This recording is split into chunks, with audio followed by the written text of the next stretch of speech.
son aventure au Yellowstone qui est assez glaciale, hein, on peut le dire comme ça. Le livre est sorti début octobre, donc il est tout frais. Et donc je suis parti un mois là-bas, dans ces grandes vallées sauvages, avec des températures vraiment froides, hein, jusqu'à moins 40 degrés. Plus froid qu'ici, hein, quand vous filmiez le cerf.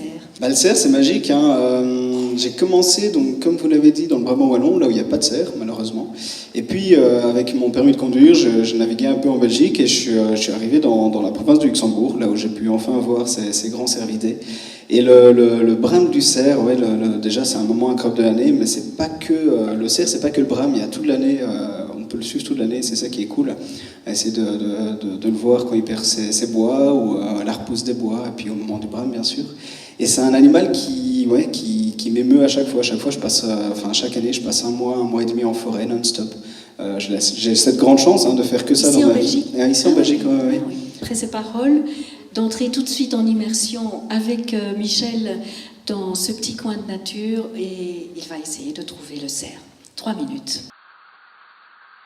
Rien. Je n'ai rien vu aujourd'hui. Pas l'ombre d'un animal sauvage. Ils sont restés cachés. Y retourner. Encore et encore. C'est ce qu'il faudra faire pour espérer croiser le regard d'un de ces animaux si fantastiques.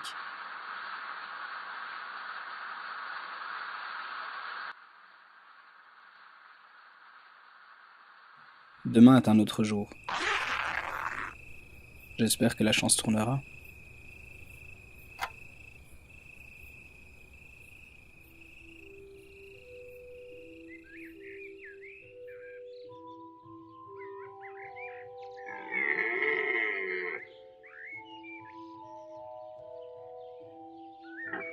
Alors Yellowstone, c'est votre nouvel ouvrage. Vous êtes resté combien de temps dans ce parc pour Ouais, je suis resté un mois. Je suis resté un mois non-stop. Il est là, ouais. Je suis resté un mois. Donc je suis parti fin janvier de cette année-ci. Je suis rentré début mars. En plein hiver, donc. En plein hiver, ouais. Ouais, alors dans le parc de Yellowstone, on voit quand même pas mal de monde. C'est un parc qui est assez touristique. Et moi, je voulais vraiment complètement m'isoler. Donc je laissais la voiture en bord de route et puis je partais tout seul dans les vallées avec mes raquettes. Et là, j'étais tout seul, ouais. Vous n'avez jamais eu peur ? La peur, si, elle est présente, hein, elle est nécessaire, hein, c'est bien d'avoir peur. Alors des loups, j'ai pas trop peur des loups, non, c'est plus les bisons qui m'effrayaient. C'est des animaux un peu bêtes et on sait jamais ce qu'ils pensent. Vous parlez du National Geographic, donc, qui édite énormément de films. J'ai été sur Internet pour voir un petit peu ce que vous faisiez. Et si vous en avez l'occasion, essayez de retrouver le sujet que National Geographic a fait sur Michel d'Outremont. C'était en Roumanie, c'est ça ? C'était sur la réintroduction des bisons en Roumanie, donc encore des bisons. Mais les bisons européens ce coup-ci. Donc c'est un petit documentaire qui dure une dizaine de minutes, je pense. Il s'appelle The Wait, donc l'attente en anglais. Alors, de la Roumanie, on revient à Yellowstone. Je vous propose à tous maintenant, à nouveau, cette immersion avec Michel d'Outremont. Et ici, c'est sans commentaire.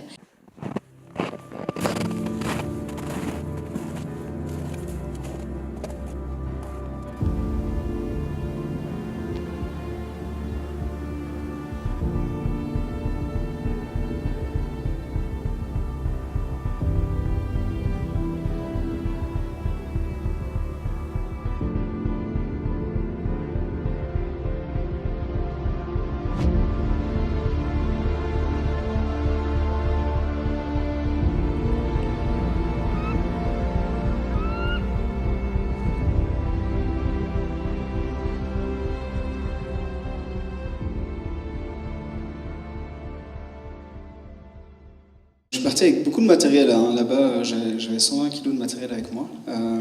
Alors je dormais pas dans le parc, c'est interdit. Et donc j'avais pris deux ou trois boîtiers photos, je pense, avec. Et effectivement, donc je mettais quand on me voit en train de photographier ou de filmer, je mettais ma caméra un peu en avant et puis j'appuyais sur REC et je laissais tourner. Et donc le plan très très proche de moi où on voit là, c'est vraiment mise en scène, là où je suis l'animal et où je fais des photos. Là, j'ai joué l'acteur. Dans la grosse tempête, là où je regarde, là je pense avoir entendu un loup. Je sais pas, il y avait beaucoup de vent. Mais c'est un mouvement où je pensais avoir entendu un loup. Et puis les loutres, il y avait vraiment une loutre qui nageait. Je pensais qu'elle allait rentrer dans le champ à un moment donné, mais malheureusement elle n'a pas voulu. Ça aurait été chouette, mais non. Toutes les photos sont réalisées sans trucage, ni filtre, ni lumière additionnelle et présentent des animaux sauvages et libres. C'était nécessaire de décrire ça ? C'est nécessaire, oui, c'est nécessaire. C'est nécessaire de montrer que la nature est belle telle qu'elle, et qu'il ne faut pas la remodifier par ordinateur, qu'il ne faut pas la trafiquer, elle est belle comme ça, et en se positionnant correctement, il y a moyen de faire des très belles images de la nature sans passer un temps fou sur Photoshop ou sur Lightroom ou sur des logiciels de traitement. Et donc oui, c'est nécessaire parce que la nature a vraiment besoin de protection maintenant, et donc ouais, elle est belle et il faut la protéger. Paul Herman écrit à un certain moment que l'affût, c'est du temps transformé en humilité. Elle est nécessaire quand on fait ce travail-là ? Ouais, vraiment. En fait, il faut... Quand on passe longtemps dans la nature, quand on est confronté à des tempêtes, à ce genre de choses, à des conditions très rudes, on se rend compte qu'elle est tellement plus forte que nous qu'on ne peut que la respecter et que l'aimer. Je me posais aussi la question, quand on est comme ça, dans cette immensité, sans bruit ou quasiment pas, à part celui des animaux peut-être, est-ce qu'on se sent relié au monde ? En fait, c'est plutôt, on se sent reconnecté au monde, parce que finalement, la société dans laquelle on vit maintenant est complètement absurde, hein, quand on fait un peu attention à ça. Comparé à la nature intacte, on est complètement déconnecté, et donc on se ressent reconnecté à l'essentiel. Vous avez senti la fragilité de la nature quand vous étiez là-bas ? Alors Yellowstone, pas trop, parce que c'est un endroit que je connaissais pas, donc j'ai pas de comparaison. Par contre, beaucoup plus localement, chez moi, oui. Donc là, je fais de l'ornitho, donc de l'observation de la nature et tout ça, depuis que j'ai 12 ans, plus ou moins.